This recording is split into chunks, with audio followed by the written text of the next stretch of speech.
He is a multi-billionaire, but he decided to disguise himself to be a common, poor bricklayer just to find true love. He doesn't want any woman who will love him for his wealth or his popularity. Will she find true love? Let's find out. Meanwhile, if you're just tuning into this channel, please subscribe to our channel and give this story a thumbs up. Also tell us where you're watching from. In the bustling heart of Lagos, where towering cranes punctured the skyline and the air trembled with the rhythm of machines, there stood a half-finished construction site, just one among many in the restless city. Beneath the scaffolding, in a sea of cement, sweat, and sand, worked a man no one paid much attention to. His name was Agu Naji, or so they thought. To his fellow bricklayers, he was just another laborer trying to earn a day's meal under the unforgiving sun. But Agu was no ordinary man. He was a billionaire in hiding. Behind the dust-caked face and worn-out clothes was the mastermind of one of Nigeria's largest construction empires, Agu Tech Holdings. He owned estates in Banana Island, had dined with presidents, and made deals in Dubai and Singapore. Yet here he was, bent over cement blocks, lifting bricks with trembling arms, and silently observing a world that would have bowed before him had they known his name. Why? Because Agu was tired. He was tired of women who only loved the sound of his bank account, tired of friends who smiled only when he gave, tired of yes men, pretenders, and gold diggers. His last relationship had ended in disgrace. He had overheard his fiancée bragging to her friends about how she would endure his looks just to secure the lifestyle. That night, Agu stood by his penthouse window overlooking the Victoria Island skyline and made a bold decision. He would disappear. He shaved his beard, changed his hairstyle, donated his luxury wardrobe, and instructed his assistant to keep his whereabouts hidden. Then, with only a backpack and a few naira, he walked into a world that had once served him, now determined to see it from the bottom up. He found work as a laborer at a random building site in Ikeja. It was hard, brutal work. The first week, his hands bled, his back ached. He ate cold bread and drank sachet water. No one recognized him. To them, he was just that quiet new guy, and that suited him perfectly. Yet, as the days passed, he saw what he had come to see. Women passed by the site often, some delivering items, others waiting for workers who had promised to send money. None spared Agu a second glance. One particularly striking lady in high heels laughed as her friend pointed at Agu mixing cement. "Even if I'm dying of hunger, I'll never marry a man like that," she said loud enough for him to hear. Another woman selling snacks refused to hand Agu a meat pie when he couldn't pay in full. "No credit for men who can't afford real jobs," she sneered. The rejection was sharp, but it didn't surprise him. What struck Agu most was how easily dignity was stripped from a man based on his appearance. Here he was, the owner of the entire site, being looked down upon by the very people whose bills he unknowingly paid. But Agu didn't flinch. He worked harder. He woke up at dawn, swept the dusty grounds, carried more bags than he was assigned, and earned quiet respect from a few older workers who admired his diligence. Still, most people avoided him. Mothers warned their daughters to stay away from men who smell of sweat and failure. No one knew his name. No one cared. Yet every night, after scrubbing off the grime from his skin with cold water from a cracked pipe, Agu would stare at the night sky and remember his mother's words. "If you want to find a woman who sees your heart, not your house, you must first cover your crown." And so he remained there, working, watching, waiting. One evening, as he sat alone near a stack of blocks, watching the sun dip behind Lagos rooftops, he wrote in a small journal he had hidden in his backpack. Day 27. I have seen the eyes of women who see nothing but my dirt. I have heard the laughter of men who think a man is only as worthy as his shoes. But somewhere in this dust, I believe there is still one soul who sees beyond it. I must find her. And then, as if fate had heard his silent prayer, the next morning arrived with something different. A gentle voice, a familiar clatter of dishes, and the scent of freshly cooked jollof rice. That was the morning Veronica walked into his life, balancing coolers of food on her head, unaware that her path was about to cross with a man whose secret would change her life forever. The morning after Agu's journal entry dawned with a dull gray sky and the promise of more sweat. The building site was already alive by 6 o'clock a.m. Metal clanking, foreman barking, and the air thick with the smell of wet cement and diesel. Agu moved slowly, exhausted from days of labor and sleepless nights.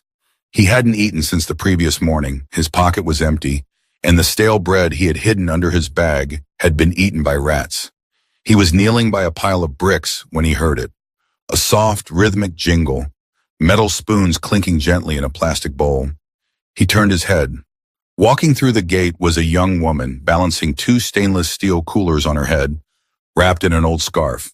Her wrapper swayed with each step, and though her slippers were worn, she walked with grace. She couldn't have been more than 22. She looked tired but determined. "Hot rice, beans and dodo," she called out with surprising cheer. Her voice cut through the noise and settled like warmth in Agu's chest. For reasons he couldn't explain, he watched her longer than he should have. Most of the workers rushed forward to buy food, but Agu remained at a distance.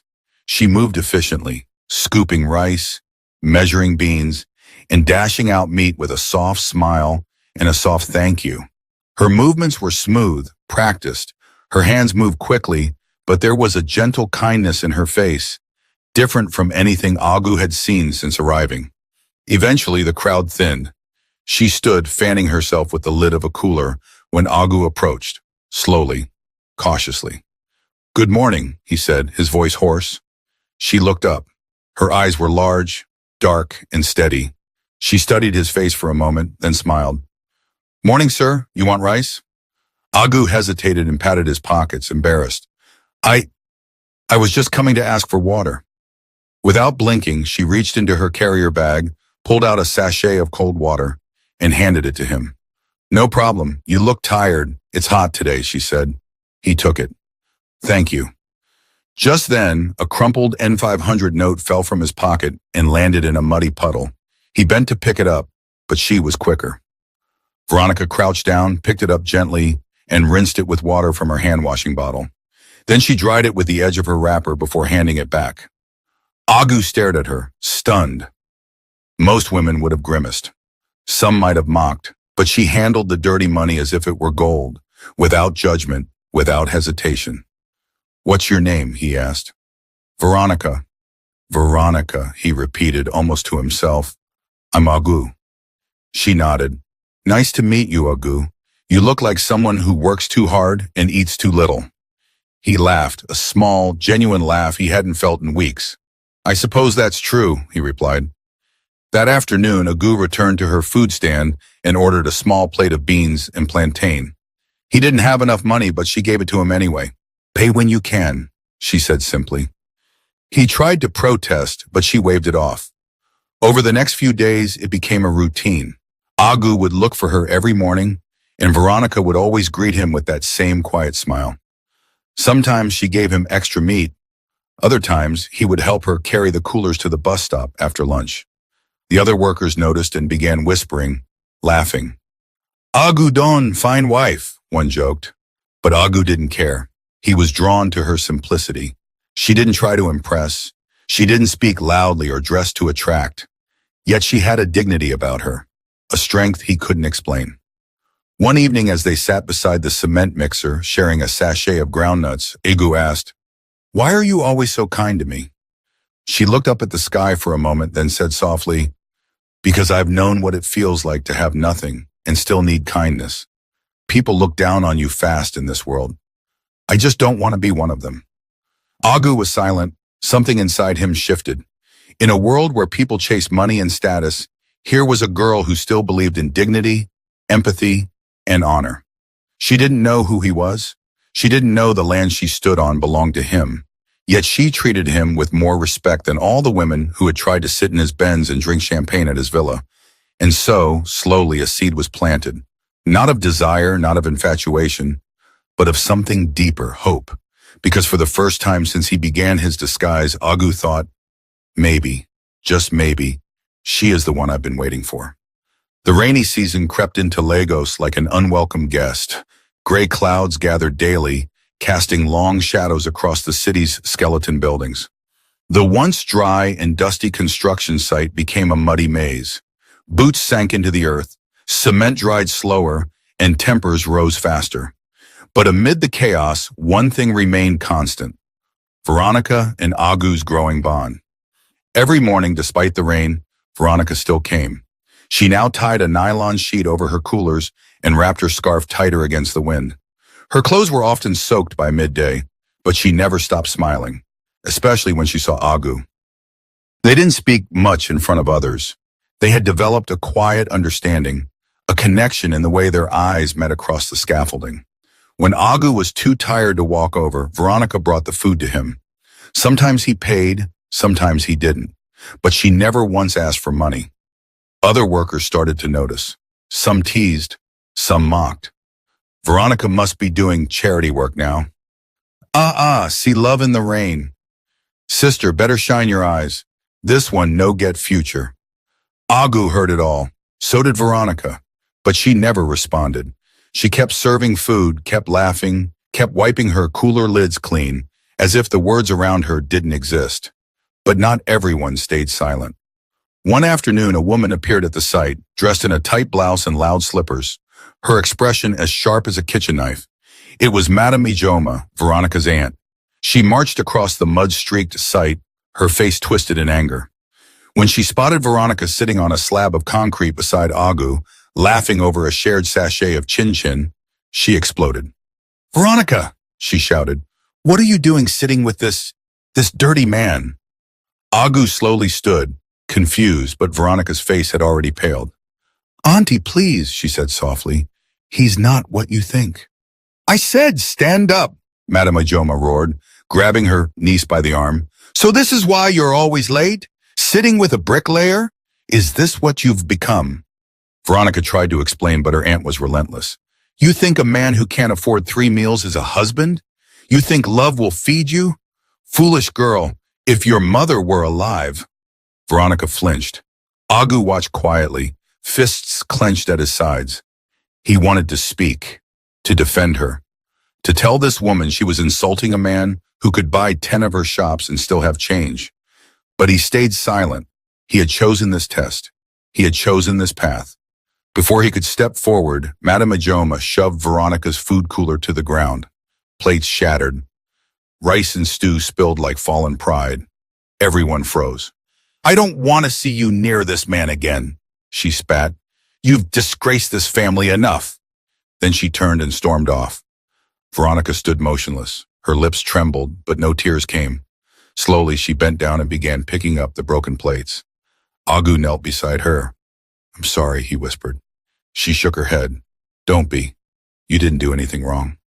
That night, Agu waited near the back of the site where a small wooden structure stood. He didn't see her again that day. But when the sun disappeared and the clouds opened, the rain fell in sheets. Still, she didn't come. He worried. Maybe she had been forced to leave. Maybe Madame Ijoma had locked her inside. Maybe he had pushed her too far just by existing in her life. Then, just before midnight, a soft knock echoed from the edge of the site. She stood there, shivering in the rain, carrying nothing but a nylon bag of clothes and a plastic spoon. "My aunt said I'm no longer welcome in her house," she said quietly. "She said if I choose to associate with a man like you, I should find somewhere else to sleep." Agu stared at her, heart pounding.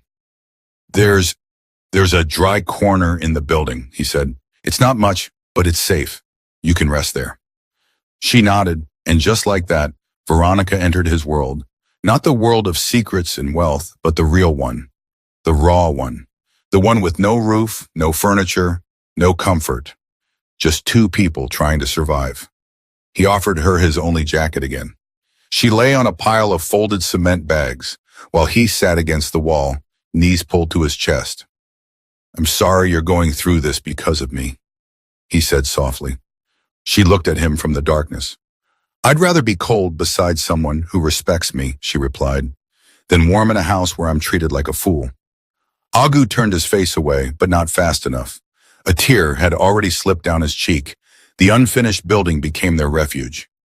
Veronica didn't complain. She swept the corner, arranged their shoes neatly by the wall, and folded her clothes into a nylon bag that became her pillow. They had no fan, no stove, no electricity, only the wind and the stars and the cold cement beneath their bodies. But still, every night, Veronica smiled. Every morning they woke before the sun rose. Veronica would freshen up with water from a broken pipe behind the building and tie her scarf with quiet dignity. Agu would pack his tools and head downstairs to mix cement and haul bricks, while Veronica went off to hustle what little she could selling bread and sachet water to nearby vendors, no longer with her food coolers, which her aunt had taken away in anger. There were days they didn't eat, days when they shared a sachet of gurry soaked in water, days when all they had was a single roasted plantain. But Agu noticed something. Veronica never complained. Instead, she hummed while sweeping the floor with the palm broom. She joked about the mosquitoes being over-friendly guests. She made the cold building feel like home with nothing but her voice and her presence. And every night after Agu returned from work with sore shoulders and blistered palms, she would welcome him like a king returning from war. "You're back," she would say softly, offering him the first bite of whatever meager meal they managed to find. "You look tired, but still strong." Her words lifted more than his spirits. They lifted the weight he carried. The guilt, the secrets, the fear that maybe this disguise had gone too far. One night the rain came with thunder. The wind howled through the open windows, slamming wooden planks against the wall. Agu woke up startled to find Veronica shivering beside him, her arms wrapped around herself. Without hesitation, he pulled her close. She didn't resist. She rested her head against his chest, and he held her, feeling her heart beat against his. Neither of them spoke for a long while. Finally, she whispered, "Do you miss home?" Agu paused. He could have said, "I own a mansion in Ikoyi." He could have said, "I have 7 cars, 3 houses abroad, and a private chef." But he didn't. He simply said, "Yes." Veronica nodded. "Me too." They lay there in silence, listening to the rain beat down like war drums on the zinc roof. In that moment, Agu realized something powerful. Veronica wasn't in love with his money because she didn't know it existed. She had fallen in love with the man beneath the surface, with his quiet strength, with his kindness, with the part of him even he had forgotten existed. The next morning, Agu watched her as she fetched water from the broken tap. Her wrapper was damp, her slippers worn thin. She was the very picture of hardship. But her eyes shone with something rare, contentment. And that, to him, was more beautiful than diamonds. Later that day, Agu's coworker, Sunday, teased him at lunch. "You and that hawker girl, love in the gutter? Are you two planning to marry under the scaffolding?"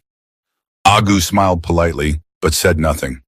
That evening, as he and Veronica sat side by side, sharing a roasted corn cob, he turned to her.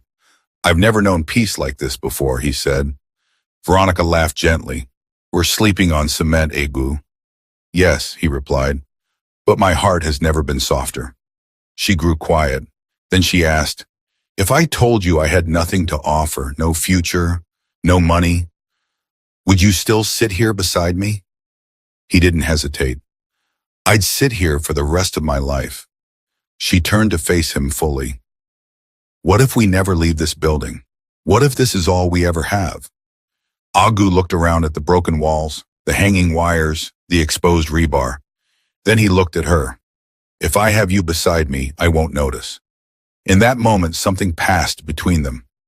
Something deeper than words. A promise. A bond. Not one sealed by wealth or luxury, but by shared struggle, by trust, by quiet love built in silence and cement.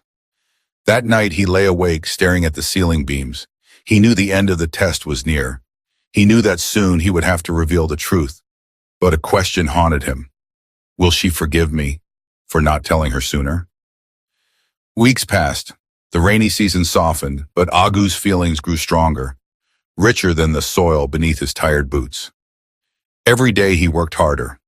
Every night he returned to Veronica with scraped palms and aching muscles, yet her presence made everything bearable. Her laughter, her resilience, her ability to find light in the darkest corners, it humbled him.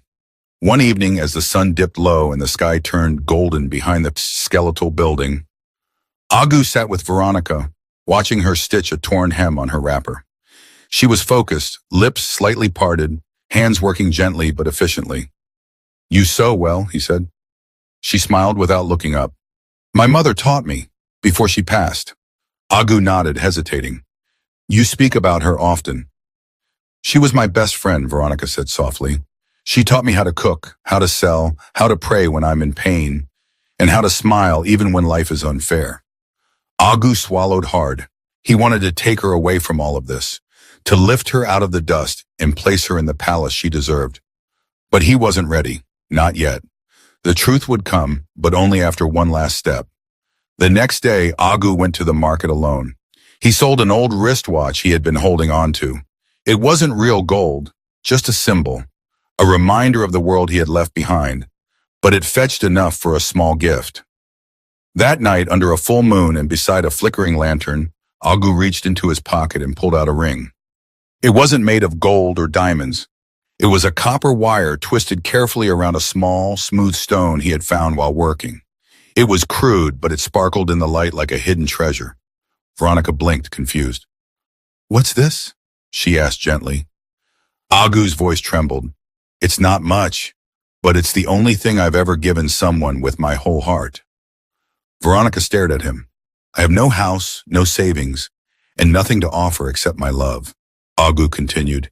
"But if you'll accept this, I'll spend the rest of my life building something better. With you." Tears welled up in Veronica's eyes. She held the ring delicately, as if afraid it would break. "You're the only man who ever respected me enough to ask," she whispered. Then slowly she slid the wire ring onto her finger. "Yes," she said, 100 times, yes." They sat in silence for a long time, fingers intertwined, the wind gently swaying the tall grasses around the building. Somewhere in the distance, a church bell rang.